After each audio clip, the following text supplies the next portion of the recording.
l'oublions pas.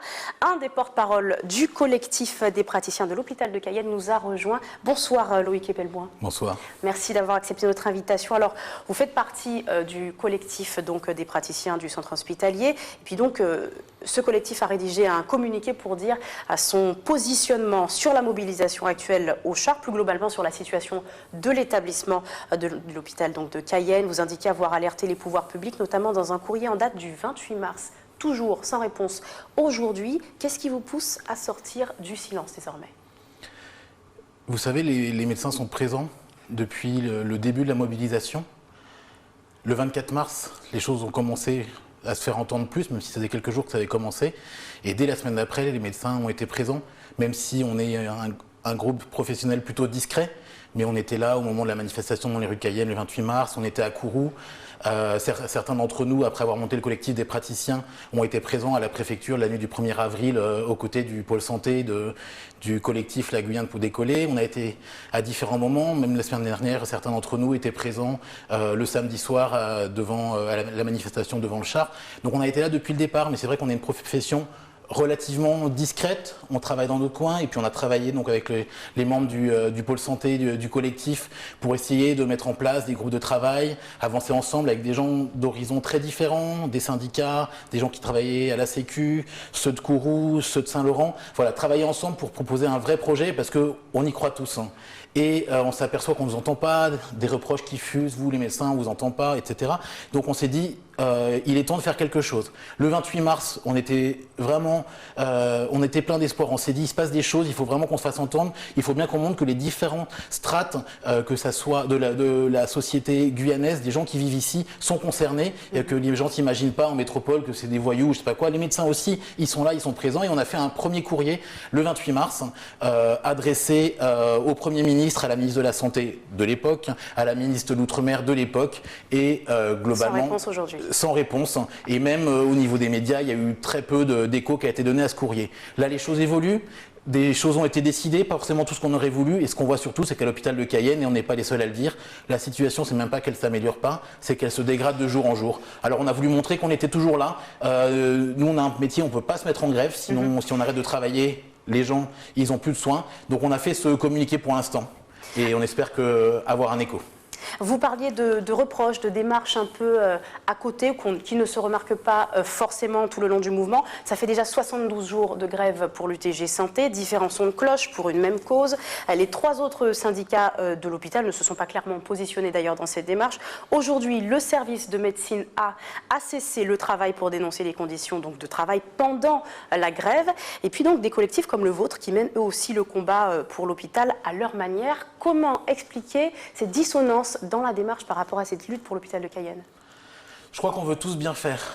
Le pôle santé, l'UTG CHAR, chaque individu, qu'on soit noir, blanc, jaune, jeune, vieux, qu'on soit médecin, qu'on soit aide-soignant, infirmière, ASH, les gens des cuisines, tous, on n'a qu'un seul objectif, c'est qu'on voit bien que la santé en Guyane, c'est pas ça. Et on voit bien que tous les gens que je viens de vous citer au quotidien, ils se battent pour que ça s'améliore. Mais ça ne s'améliore pas. Ensuite, il s'est passé des choses, moi je ne suis pas même d'y répondre. Ce que je peux vous dire, c'est qu'il y a eu beaucoup de gens qui se sont retrouvés sous l'aile de ce qu'on a appelé le pôle santé du collectif. Certains n'y étaient pas à ce moment-là. Les raisons, je ne les connais pas et elles ne m'intéressent pas. Maintenant, quand l'UTG CHAR s'est mis à manifester, s'est mis à faire la grève, on a été attentif à ce qui se passait. Est-ce qu'il y a des désaccords sur ce point? Est-ce que certains refusent le mouvement de grève finalement au sein même de l'hôpital? Disons que je ne crois pas que le mouvement a été refusé. L'UTG CHAR, c'est des gens, j'ai des collègues de mon service qui y sont. Ils ont même pris, certaines infirmières, certaines soignants ont pris la parole samedi soir et tout ce qu'elles disent, on le porte aussi dans notre cœur et ce qu'elles vivent. Moi, j'avais les larmes aux yeux quand l'une des infirmières qui travaille de nuit racontait ce qu'elle ressentait dans le service. Voilà, on est avec elle maintenant, que ce soit elle, que ce soit nous, on n'est pas des professionnels de la manifestation. La plupart d'entre nous, on n'est pas des syndicalistes, pas des révolutionnaires. La com on ne connaît pas, on sait soigner des gens, et puis voilà, les choses elles s'improvisent un peu au fur et à mesure, mais c'est pas, parfois on fait des bourdes de communication, parfois on est en retard, bon, on fait un peu de notre mieux. Vous précisez en tout cas dans le document que les 60 millions d'euros promis pour l'hôpital sont insuffisants pour lui permettre de complètement se remettre en ordre de marche. Vous évoquez la création d'un bâtiment médico-technique pour renforcer notamment l'attractivité et puis l'efficacité de l'établissement, au point de dégradation quand même que connaît l'établissement aujourd'hui, n'est-ce pas, d'un nouveau bâtiment qu'il faudrait, plutôt que des unités qui se créent au fur et à mesure? Bien sûr qu'on en rêve. Bien sûr qu'on en rêve et qu'on a envie d'un nouvel hôpital avec des vraies chambres, de la climatisation pour les patients qui permettrait d'avoir des moustiques, d'avoir des vraies salles de bain avec des vraies douches, d'avoir des services de radiologie, des laboratoires aux normes comme il faut, d'avoir une réanimation qui ne soit pas sans climatisation depuis une éternité, de ne pas avoir certains services qui sont obligés de... Voilà. Bien sûr. Maintenant, c'est vrai qu'on nous a tellement bercé de soyez réalistes les enfants que peut-être qu'on s'est fait un peu. Vous avez peur de demander plus peut-être? Non, mais on a essayé il y a quelques mois, notamment. Vous vous rappelez quand le directeur précédent est parti, que l'administration provisoire est arrivée, ça a été porteur de plein d'espoir. Et là, on a eu des réunions et on s'est pris pour des révolutionnaires. On a levé le poing en disant mais créez-nous un nouvel hôpital, c'est ça qu'il nous faut. Et puis ensuite, peut-être que le principe de réalité nous a rattrapés. Et puis quand on a appris que voilà, c'était 20, 40, 60 millions qui arrivaient, enfin qu'est-ce que vous voulez faire avec ça?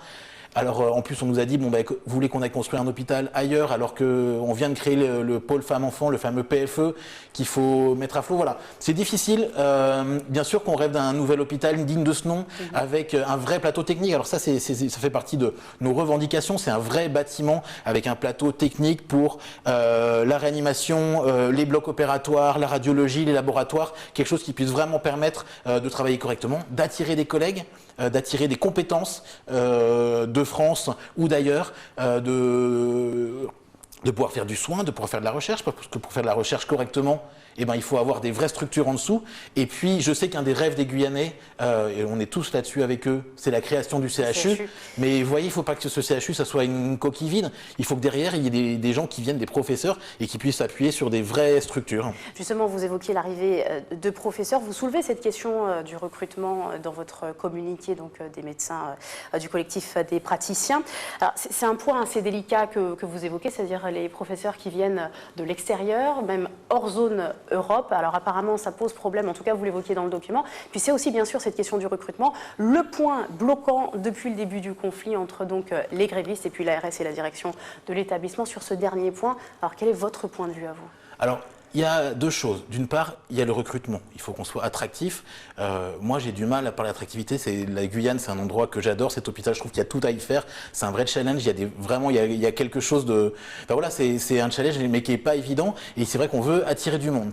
Il manque énormément de spécialités dans cet hôpital. Et il se trouve que là, on a la chance, parce qu'on a des gens très dynamiques, notamment à la tête de la commission médicale d'établissement, qui ont fait du prosélytisme pour recruter du monde. Normalement, sont en cours de recrutement d'ici la fin de l'année des spécialistes en hématologie, en rhumatologie, en neurologie. Et cela, normalement, il devrait arriver. Sauf que vous voyez où est-ce qu'ils vont arriver là en ce moment? Alors ça s'est réouvert peut-être, mais il y a 35 lits qui sont bloqués, on n'arrive pas à prendre les patients, on n'a pas assez de lits. Je veux dire, un hématologue qui arrive pour pouvoir prendre en charge leucémie, lymphome, je vous passe sur les noms barbares, il a besoin d'avoir des lits, etc. En ce moment, il y a des problèmes de paiement des fournisseurs, on n'est pas sûr d'avoir toutes les chimiothérapies. Des gens qui arrivent de métropole en voulant exercer correctement et donner les meilleurs soins, est-ce que ça ne va pas les décourager? Nous, on n'est pas découragés, les rails ne quittent pas le navire, mais les gens qui viennent d'arriver, est-ce que ça ne va pas les décourager? C'est ça qui nous fait peur. Vous attendez donc beaucoup, on imagine, de cette mission qui démarrera, en tout cas les négociations démarreront demain avec les deux techniciens mandatés par le gouvernement. Merci, Dr Epelboin, d'avoir répondu à nos questions. On rappelle donc que les négociations démarrent à 9 h demain.